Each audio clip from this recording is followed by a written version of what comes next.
So the first question is, a large sandwich has or is 2.5 feet long. It is cut into pieces 1.25 feet long. How many pieces do I have? So again, it doesn't tell you that you're dividing, but you know that because the sandwich is 2.5 feet long and it's cut into pieces a certain length, and so you know that you're dividing that length up and you're trying to figure out how many do you have. So in this case, we start with 2.5 and we're dividing it up into pieces that are 1.25. So this is something we know how to do. The first thing we do is we change these to improper fractions. 2 times 2 is 4, plus 1 is 5, and you write it over 2. Keep the division symbol. This becomes 1 times 4 is 4, plus 1 is 5, over 4, like this. And now you change the multiplication to division. So you have 5 halves. You change division to multiplication. Then you flip this over, which is how we've been doing all of our problems. And finally, you can do the calculation. 5 times 4 is 20. And then over here, 2 times 5 is 10. So that is the answer. But then you realize, hey, I can simplify this. 20 over 10 is the same as 20 divided by 10, which is 2. And it goes a whole number of times. So what this is saying is if I actually did have a sandwich 2.5 feet long, and I was trying to cut it into pieces 1.25 feet long, then if I did that, I would measure the first piece 1.25, and then I would measure the next piece 1.25, and I would be done. I would have exactly 2 pieces with nothing left over. That's what this is telling you. All right, so the next problem, which is our last problem, it says a board is 5.5 feet long in length, and I cut it into pieces 1 1/3 long. How many pieces do I have? So it's a similar kind of problem. I have a board 5.5 feet long, 5.5 feet long, and I cut it into pieces 1 1/3 feet long. How many pieces do I have? In this case, we're not going to get a whole number, I can guarantee you that.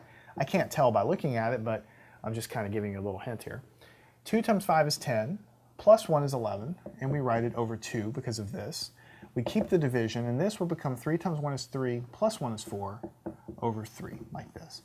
Now we change this to multiplication. 11 over 2 times, we flip this over 3/4, like that.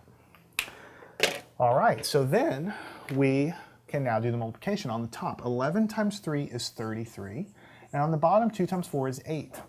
So that is the answer, but it's improper, so let's convert it. 8 times 2 is 16, 8 times 3 is 24, 8 times 4 is 32. So this can go 4 times, 32 and 33. The difference is just a remainder of 1 over 8. So the answer is 4 1/8.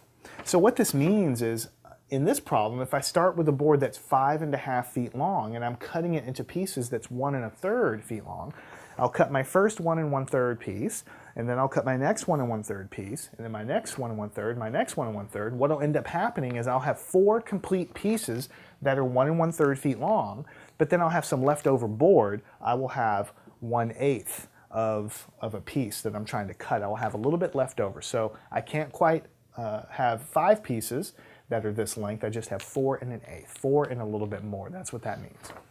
So make sure you understand this and do the worksheets associated with it. And that concludes this course in Mastering 5th Grade Math, when we're multiplying and dividing fractions.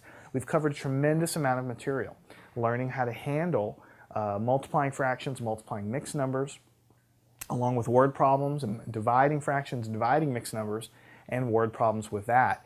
I hope you can see that multiplying and dividing fractions and mixed numbers actually is easier than adding and subtracting them, in my opinion.